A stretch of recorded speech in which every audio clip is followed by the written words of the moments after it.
Hello, मैं दीपेंद्र आप सबका स्टडी विद जीके चैनल पे स्वागत करता हूं। आज की क्लास हम लोग एक नए टॉपिक संख्या पद्धति के बारे में पढ़ेंगे। तो आज संख्या पद्धति की क्लास में हम लोग अलग अलग संख्याओं के बारे में जानेंगे, जैसे कि प्राकृतिक संख्याएं, नेचुरल नंबर्स, सम संख्याएं, इवन नंबर्स, विषम संख्याएं, ऑड नंबर्स, पूर्ण संख्याएं, होल नंबर्स तथा जैसे सहभाज्य संख्या, भाज्य संख्या आदि संख्याओं के बारे में हम लोग पढ़ेंगे। तो आइए देखते हैं पहले नंबर पे प्राकृतिक संख्याएं क्या होती हैं।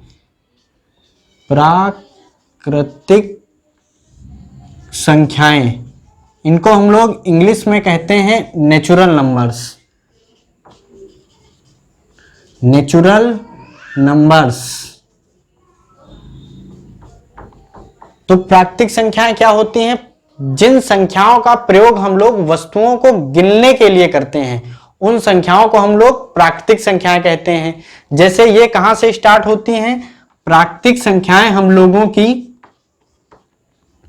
1, 2, 3, 4, 5 एंड सो ऑन इसके बाद में 6, 7, 8, 9 एंड सो ऑन तक जाती हैं, क्योंकि प्राकृतिक संख्याओं का प्रयोग हम लोग गिनने के लिए करते हैं। जैसे मेरे पास ये 3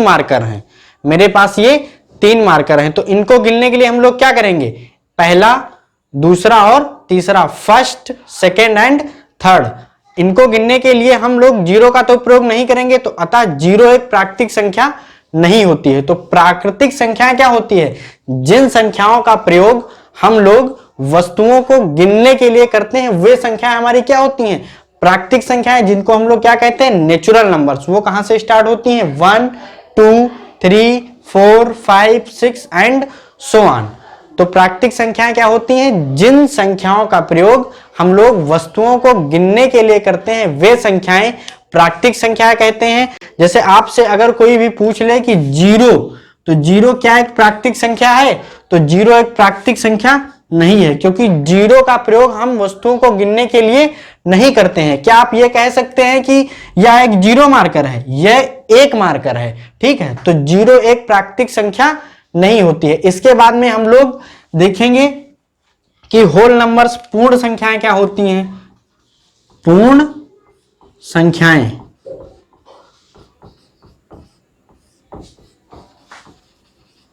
इसको इंग्लिश में हम लोग कहते हैं होल नंबर्स। क्या कहते हैं? Whole numbers. तो पूर्ण संख्या हम लोगों की क्या होती हैं? जब प्राकृतिक संख्याओं के साथ में हम लोग जीरो भी लगा देते हैं तो क्या हो जाते हैं? वो पूर्ण संख्या होती। तो इसके एग्जाम्पल में हम लोग क्या देखेंगे? 0, 1, 2, 3, 4, 5 एंड सो ऑन। तो इसमें हमने क्या देखा कि पूर्ण संख्याएं जीरो से स्टार्ट होती हैं, अतः जीरो एक पूर्ण संख्या होती है। Whole numbers. तो पूर्ण संख्याएं क्या होती हैं? 0, 1, 2, 3, 4, 5 एंड सो ऑन। ऐसे ही हम लोग गिनते चले जाएंगे तो क्या हो जाएंगी? वो पूर्ण संख्या होगी। तो जो जीरो होता है हम लोगों का, जीरो, तो जीरो एक पूर्ण संख्या है। जीरो एक पूर्ण संख्या है, लेकिन जीरो प्राकृतिक संख्या नहीं है। जीरो एक पूर्ण संख्या है, लेकिन जीरो एक प्राकृतिक संख्या नहीं है। तो अगर आपसे कोई पूछता है जीरो एक प्राकृतिक संख्या है, तो जीरो प्राकृतिक संख्या नहीं है, लेकिन जीरो एक पूर्ण संख्या है।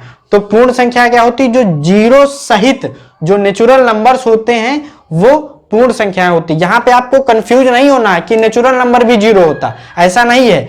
नेचुरल नंबर्स 1 से स्टार्ट होते हैं, ठीक है, और जो पूर्ण संख्याएं होती हैं वो कहां से स्टार्ट होती हैं? 0 से 0, 1, 2, 3, 4, 5।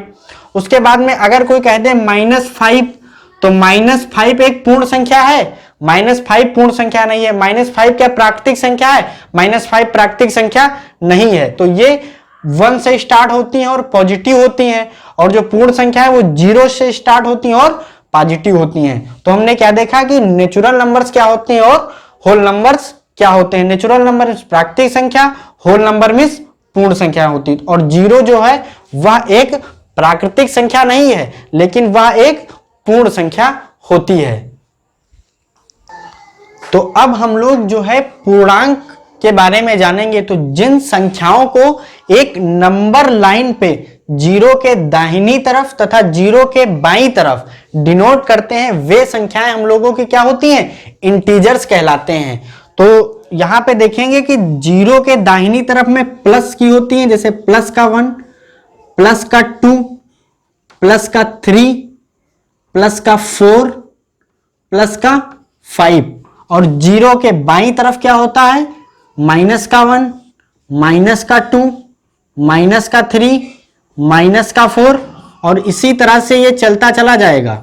यहां पे माइनस का 5, माइनस का 6, माइनस का 7, और इधर इसी तरह से पॉजिटिव में चलता चला जाएगा, प्लस का 6, प्लस का 7, प्लस का 8, इसी तरह से एंड सो ऑन ये चलता चला जाएगा। तो हमने क्या देखा कि जिन नंबर्स को हम लोग एक नंबर लाइन पे जीरो के दाहिनी तरफ प्लस में तथा जीरो के बाईं तरफ हम लोग निगेटिव में डिनोट करते हैं वे हमारे इंटीजर्स होते हैं, या इसको हम लोग यूं कह सकते हैं, a number without no frictional part is called integers.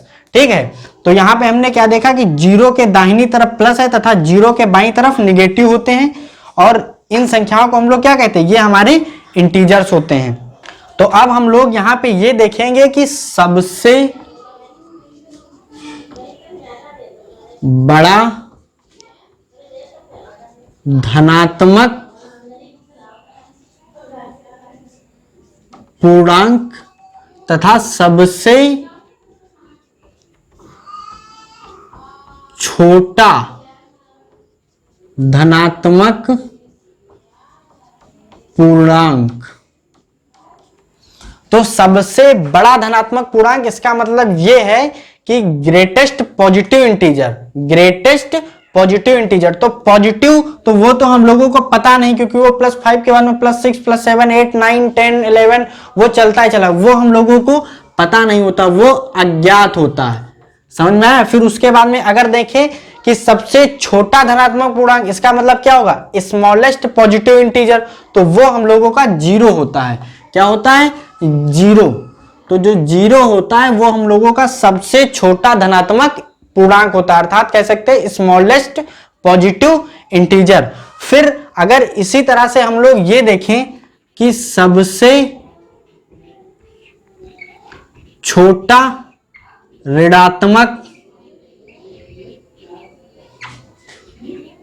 पूर्णांक, ठीक है, और उसी तरह से क्या होगा, सबसे बड़ा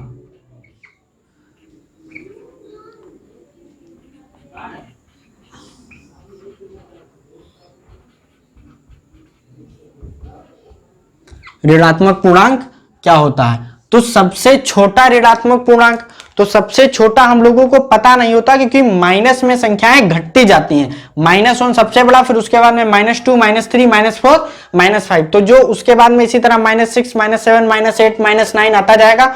तो सबसे छोटा जो ऋणात्मक पूर्णांक होता है वो हम लोगों को पता नहीं होता है, उसको हम लोग क्या कहते हैं, अज्ञात कह सकते हैं। और उसी तरह से सबसे बड़ा ऋणात्मक पूर्णांक जो होगा वो -1 हो जाएगा। कितना होगा, -1। ये हम लोगों का सबसे बड़ा ऋणात्मक पूर्णांक होता है।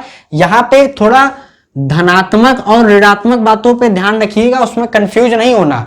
सबसे बड़ा धनात्मक पूर्णांक, तो इसके बाद में बढ़ता जा रहा 4, 5, 6, तो वो हम लोगों को अज्ञात है। और सबसे छोटा अगर धनात्मक पूर्णांक देखें तो वो 0 होता है, स्मॉलेस्ट पॉजिटिव इंटीजर 0 होता है। और यहीं पे अगर देखें कि स्मॉलेस्ट निगेटिव इंटीजर, तो वो हम लोगों का अज्ञात होता है। और क्या कह सकते हैं कि ग्रेटेस्ट निगेटिव इंटीजर, अर्थात सबसे बड़ा ऋणात्मक पूर्णांक, वो हम लोगों का माइनस होता है, क्योंकि यहां पे ध्यान रखिएगा कि माइनस में संख्याएं घटती जाती है। इसका मतलब -1 -2 से बड़ा होता है। क्या कह सकते हैं, -1 इज ग्रेटर देन -2। इसी तरह से यहां पे -2 इज ग्रेटर देन -3।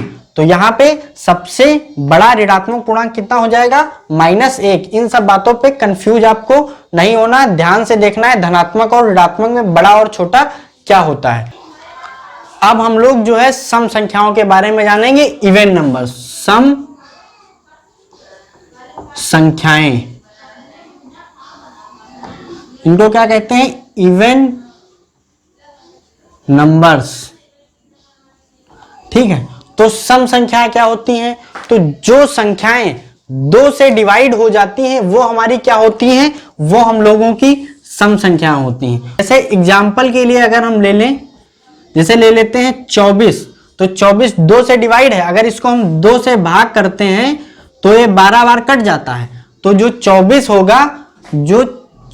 होगा वो हम लोगों का क्या होगा, वो सम संख्याएं इवन नंबर्स होते हैं, ठीक है। और उसके बाद में जैसे 0 ले लें, ठीक है, 2, 4, 6, 8, इसी तरह से 10, ठीक है। तो ये हमारी क्या, ये हम लोगों की सम संख्याएं। तो सम संख्याएं क्या होती हैं, जो संख्याएं 2 से डिवाइड हो जाती हैं वो क्या होती, वो सम संख्या होती। और यहां पे एक चीज ये नोट कर लीजिएगा कि सबसे छोटी धनात्मक सम संख्या, सबसे छोटी धनात्मक सम संख्या क्या होगी, वो होगी हम लोगों की 0। तो जो 0 है वो सबसे छोटी धनात्मक सम संख्या होगी, ठीक है। तो सबसे छोटी धनात्मक सम संख्या क्या होगी, वो 0 होगी। तो सम संख्याएं क्या होती हैं, जो संख्याएं 2 से डिवाइड हो जाती हैं उन संख्याओं को हम लोग सम संख्या कहते हैं। जैसे एग्जांपल के तौर पे अगर हम 13 ले लें, तो क्या 13 2 से डिवाइड हो जाएगा, जरा डिवाइड करिए।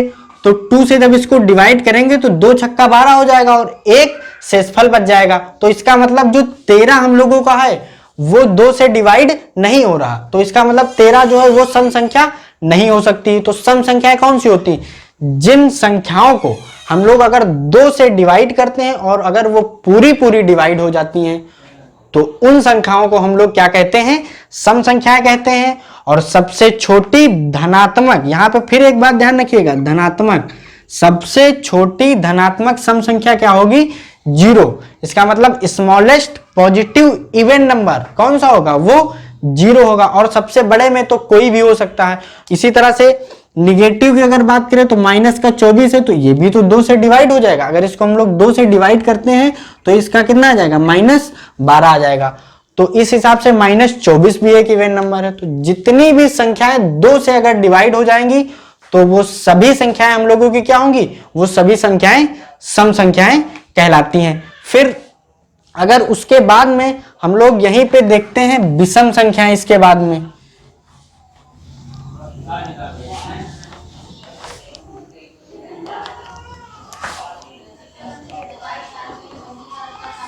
विषम संख्याएं,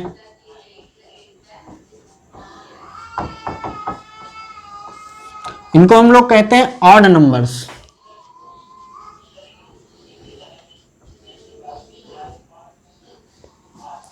तो ऑड नंबर्स क्या होते हैं, तो ऑड नंबर्स होते हैं जो संख्याएं 2 से डिवाइड नहीं होती हैं, वो सभी संख्याएं विषम संख्याएं कहलाती हैं।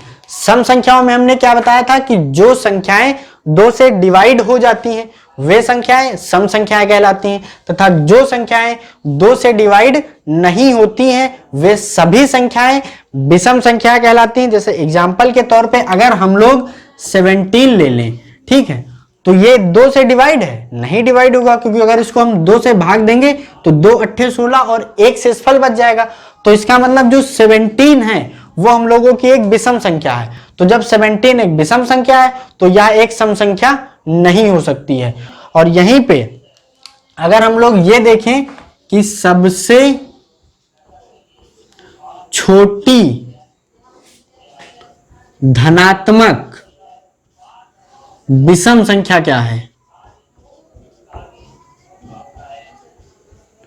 सबसे छोटी धनात्मक विषम संख्या, इसका मतलब क्या होगा, स्मॉलेस्ट पॉजिटिव ऑड नंबर, वो हम लोगों को कितना होगा, वो हम लोगों का 1 होगा। कितना होगा, 1 होगा, ठीक है।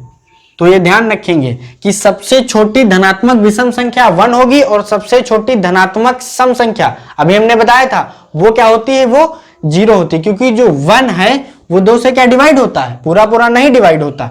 तो इसका मतलब जो 1 है वो विषम संख्या हुई, और 1 जो है वो सबसे छोटी धनात्मक विषम संख्या भी होती है। तो अभी हम लोगों ने ये जाना कि सम संख्याएं और विषम संख्याएं क्या होती हैं। तो सम संख्या वे संख्या होती हैं जो संख्याएं 2 से पूरी डिवाइड हो जाती हैं। डिवाइड होने का मतलब यहां पर यह है कि अगर उनको हम लोग 2 से डिवाइड करें, इसका मतलब अगर उनको हम लोग 2 से भाग करें तो उन संख्याओं में कुछ भी शेषफल नहीं बचना चाहिए, तो वे संख्याएं डिवाइड हो जाती हैं। तो जो संख्याएं डिवाइड हो जाएंगी वे सम संख्या होंगी, और जो संख्याएं 2 से डिवाइड नहीं होती हैं वे सभी संख्याएं विषम संख्याएं कहलाती हैं। तो अब हम लोग देखेंगे कि भाज्य संख्याएं कंपोजिट नंबर्स क्या होते हैं। भाज्य संख्याएं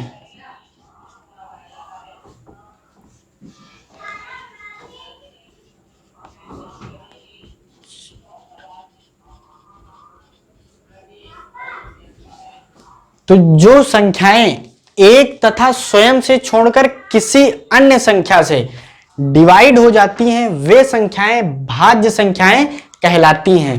तो भाज्य संख्या क्या हमने बताया कि जो संख्याएं एक तथा स्वयं से छोड़कर किसी अन्य संख्या से डिवाइड हो जाती हैं वे सभी संख्याएं भाज्य संख्याएं कहलाती हैं। अगर एग्जाम्पल के तौर पे हम लोग 16 ले लें, ठीक है, तो 16 एक से भी डिवाइड होगा, चूंकि एक से तो सभी संख्याएं डिवाइड होती हैं, एक से हर संख्या डिवाइड होती है और स्वयं से भी हर संख्या डिवाइड होती है। अगर 16 को 16 से डिवाइड करें तो एक बार डिवाइड हो जाती है, लेकिन स्वयं से और एक से छोड़कर किसी अन्य संख्या से अगर वो डिवाइड हो जाती है तो वह भाज्य संख्या कहलाती है। जैसे इसको अगर हम लोग 8 से डिवाइड करें तो 8 एकम 8, 8 दूनी 16, 2 बार डिवाइड हो जाएगा। अगर यहीं पे 16 को हम लोग 4 से डिवाइड करें तो 4 एकम 4, 4 चक्कू 16।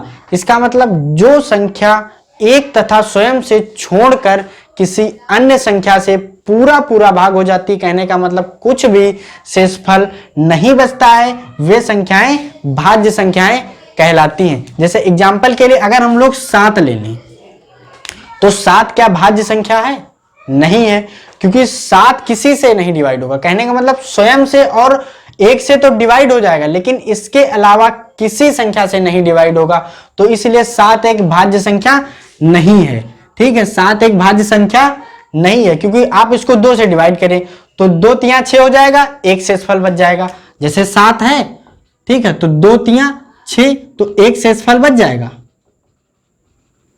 ठीक है, तो इसका मतलब ये पूरा भाग नहीं हो पा रहा है। ठीक है, तो जो संख्या पूरी भाग नहीं हो पाती है किसी अन्य संख्या से तो वो संख्या भाज्य संख्या नहीं होती है। और भाज्य संख्या कौन सी संख्या होती है? जैसे एग्जांपल के लिए अभी हम लोग 84 ले लें, ठीक है, तो एक और खुद से तो हर संख्या डिवाइड होती, लेकिन ये किससे?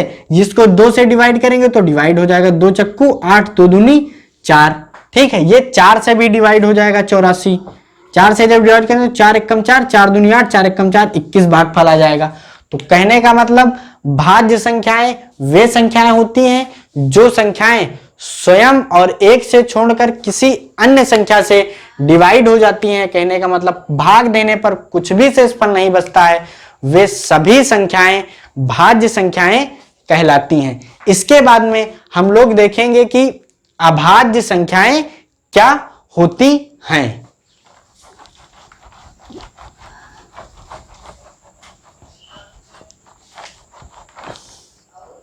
तो आइए देखते हैं अभाज्य संख्याएं।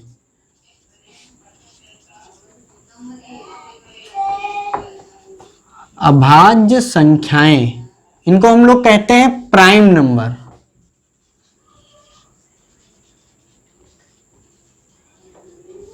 प्राइम नंबर्स क्या हमने बताया? अभाज्य संख्याएं।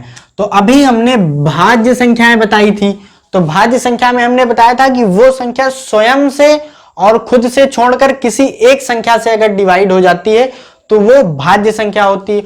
और अभाज्य संख्या इसके विपरीत में होता है कि जो संख्या स्वयं से और एक से छोड़कर भी किसी अन्य संख्या से डिवाइड नहीं होती है, या यूं कह सकते हैं कि वह संख्या सिर्फ एक से और स्वयं से ही डिवाइड होती है, वह संख्या अभाज्य संख्या होती है। ठीक है, जैसे एग्जाम्पल के तौर पे अभी हमने 7 लिया था, तो जो 7 है वो केवल 1 से और 7 से ही भाग हो सकती, इसके अलावा किसी भी संख्या से वो भाग नहीं हो सकती है। इसके बाद में जैसे अगर हम लोग 13 ले लें, 13, तो 13 जो है केवल 1 से डिवाइड और स्वयं से डिवाइड, इसके अलावा किसी भी संख्या से डिवाइड नहीं है, तो इसका मतलब 13 क्या हुई? वह एक अभाज्य संख्या हो। इसी तरह से अगर हम लोग 37 ले लें तो 37 भी एक अभाज्य संख्या है तो यह केवल एक से डिवाइड होगा और स्वयं से तो होगा ही, क्योंकि हर संख्या एक और स्वयं से डिवाइड होती है, ठीक है। और इसके अलावा यह किसी अन्य संख्या से डिवाइड नहीं होती है, वह संख्या अभाज्य संख्या कहलाती है। तो हमने देखा कि अभाज्य संख्याएं क्या होती हैं कि जो संख्या एक से तथा स्वयं से ही केवल डिवाइड होती है, एक से होगी और केवल स्वयं से ही होगी, तो वह संख्या अभाज्य संख्या कहलाती है। कहने का मतलब वो किसी अन्य संख्या से डिवाइड नहीं हो सकती है। कह सकते हैं कि भाग देने पर कुछ ना कुछ, अन्य संख्या से भाग देने पर कुछ ना कुछ शेषफल बच जाएगा, तो वह संख्या क्या कहलाती है? अभाज्य संख्या कहलाती है। तो अब हम लोग देखेंगे कि परिमेय संख्याएं क्या होती हैं, रेशनल नंबर्स।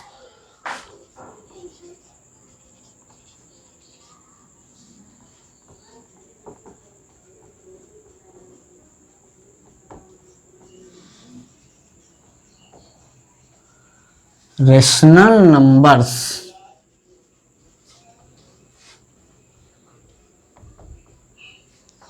तो रेशनल नंबर्स क्या होते हैं? जिन संख्याओं को, कह सकते हैं कि जिन संख्याओं को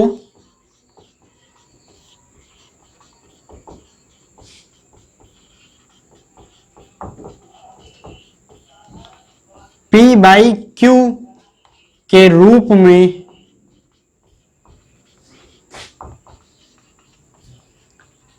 लिख सकते हैं, जिन संख्याओं को P बाई Q के रूप में लिख सकते हैं वे संख्याएं परिमेय संख्याएं कहलाती हैं। यहां पे P बाई Q का मतलब होता है कि P बटे Q, इसका मतलब होता है P अंश और Q क्या होता है? हर।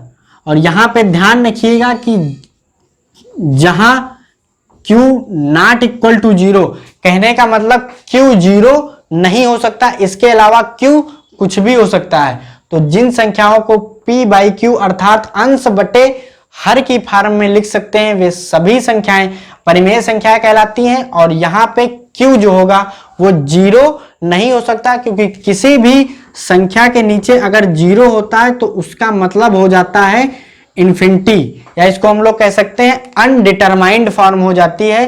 तो ये हम लोग Q को 0 नहीं कर सकते हैं। तो जिन संख्याओं को P बाई Q, ऊपर का अंश नीचे का न्यूमरेटर और डिनोमिनेटर, तो जिन संख्याओं को P बाई Q के रूप में लिख सकते हैं वे सभी संख्याएं परिमेय संख्याएं कहलाती हैं, जहां Q नॉट इक्वल टू 0 होता है। तो आइए अब हम लोग देखते हैं कि कौन कौन सी संख्याएं परिमेय संख्याएं होती हैं।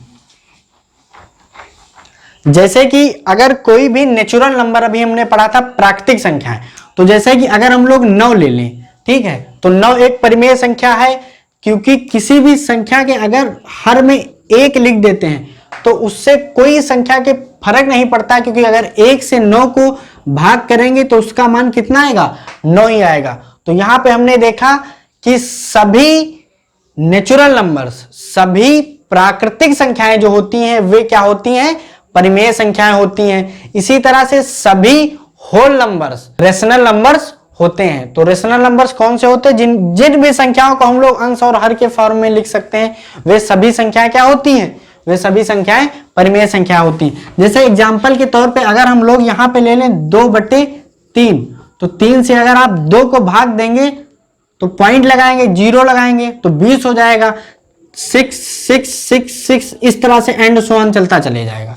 तो क्या इसको हम लोग लिख सकते हैं? इसको हम लोग लिख सकते हैं 0.6 बार, ठीक है।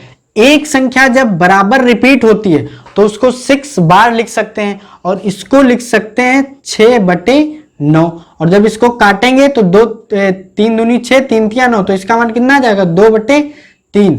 तो कहने का मतलब अगर दशमलव के बाद में अंक रिपीट हो रहा है, अगर दशमलव के बाद में अंक रिपीट हो रहा है, एक अंक रिपीट हो रहा है तो नीचे 9, अगर 2 अंक रिपीट हो रहे हैं तो 2 संख्याओं पे बार लगा के और बार जब हटाएंगे तो नीचे 99 है। जैसे लिखा 0.767676, तो ये 2 संख्याएं रिपीट हो रही, तो इनको हम लिख सकते हैं 0.76 बार, और यहीं से जब बार हम लोग हटाएंगे तो 76/9 99 लिख सकते हो। तो ये भी एक p बाई क्यू की फॉर्म तो है।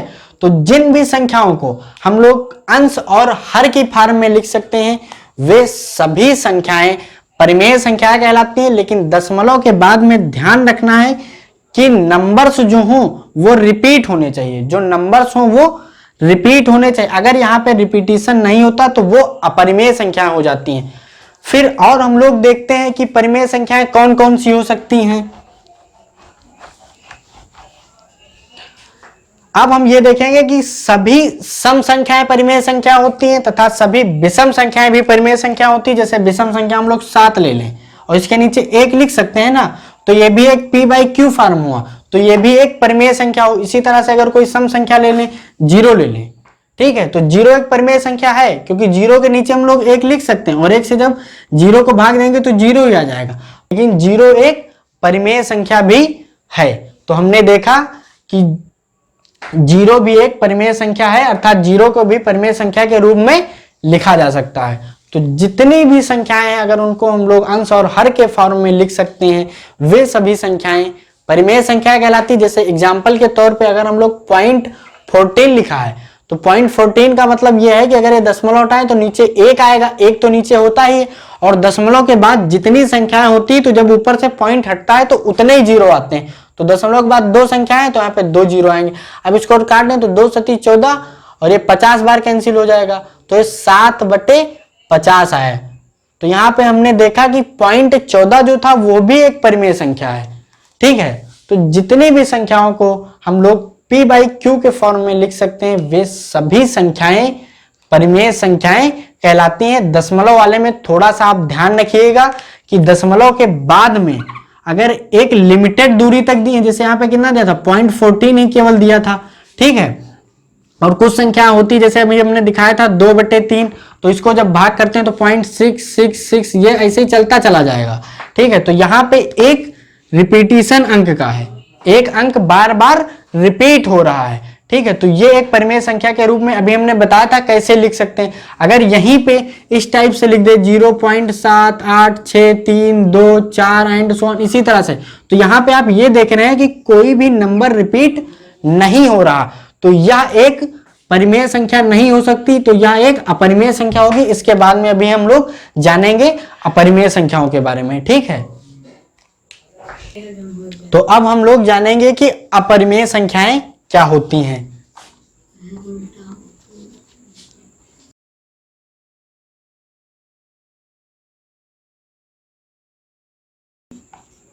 संख्याएं, इनको हम लोग इंग्लिश में कहते हैं इरेशनल नंबर।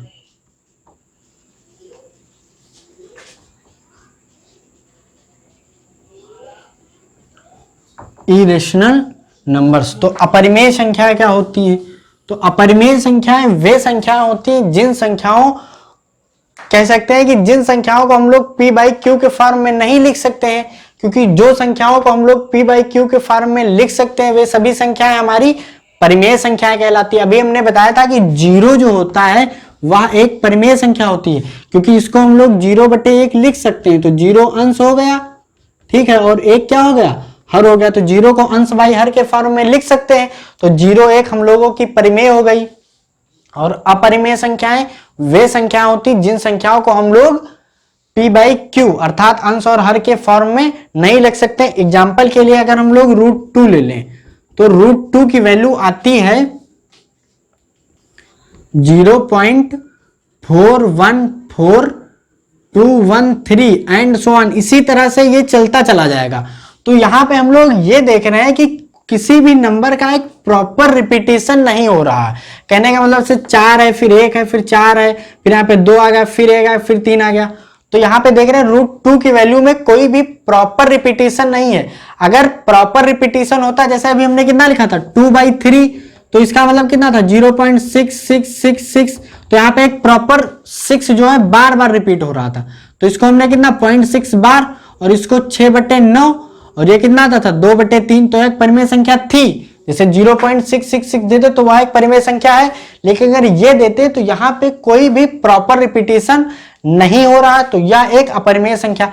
इसका एग्जाम्पल आप लिख लीजिएगा √2, √3, √5, √8। इसी तरह से जो संख्याएं होती हैं वे अपरिमेय संख्याएं होती हैं। तो जिन संख्याओं को हम लोग अंश और अंश बटे हर की फॉर्म में नहीं लिख पाते हैं वे सभी संख्याएं अपरिमेय संख्याएं कहलाती हैं। तो अब हम लोग जानेंगे कि सहअभाज्य संख्याएं क्या होती हैं, को प्राइम नंबर्स। तो इसकी डेफिनेशन क्या होती है कि यदि a तथा b दो संख्याएं इस प्रकार से हैं कि उनका महत्तम समापवर्तक अर्थात HCF हाईएस्ट कॉमन फैक्टर 1 होता है तो वे सभी संख्याएं क्या कहलाती हैं, तो वे संख्याएं क्या कहलाती हैं, को प्राइम नंबर्स कहलाते हैं। तो हमने क्या डेफिनेशन जाना कि यदि a तथा b दो ऐसी संख्याएं हैं जिनका HCF का मतलब होता है हाईएस्ट कॉमन फैक्टर अर्थात महत्तम समापवर्तक 1 होता है,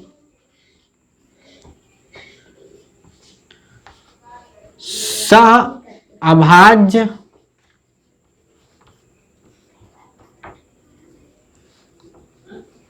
संख्याएं कहलाती हैं।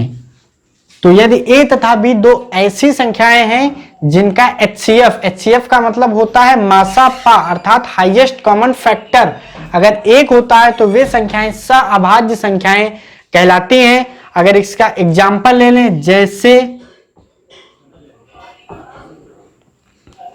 तो इसका एग्जाम्पल क्या हो जाएगा, जैसे 2,3, 3,5 और अगर एग्जांपल ले लें 6,7 और उसके बाद में अगर एग्जांपल ले लें 21,65।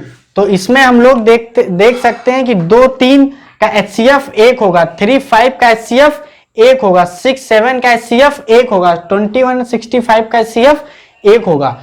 तो यदि a तथा b दो ऐसी संख्याएं हैं जिनका हाईएस्ट कॉमन फैक्टर 1 होता है, सहअभाज्य संख्याएं कहलाती हैं। या इसको हम लोग इस तरह से कह सकते हैं कि उन दोनों संख्याओं में कोई भी कॉमन फैक्टर नहीं होता है तो वे संख्याएं सहअभाज्य संख्याएं कहलाती हैं। तो आज हम लोगों ने नंबर सिस्टम संख्या पद्धति की क्लास में अलग अलग नंबर्स के बारे में जाना है। अब हम लोग नेक्स्ट क्लास में डिविजिबिलिटी रूल्स के बारे में पढ़ेंगे कि कौन सी संख्याएं 2 से 3 से 4 से कटती हैं। उन संख्याओं के बारे में पढ़ेंगे कि क्या 2, 3, 4 आदि के डिविजिबिलिटी रूल होते हैं। तो अब हम लोग मिलते हैं एक नेक्स्ट क्लास में, तब तक के लिए थैंक्स।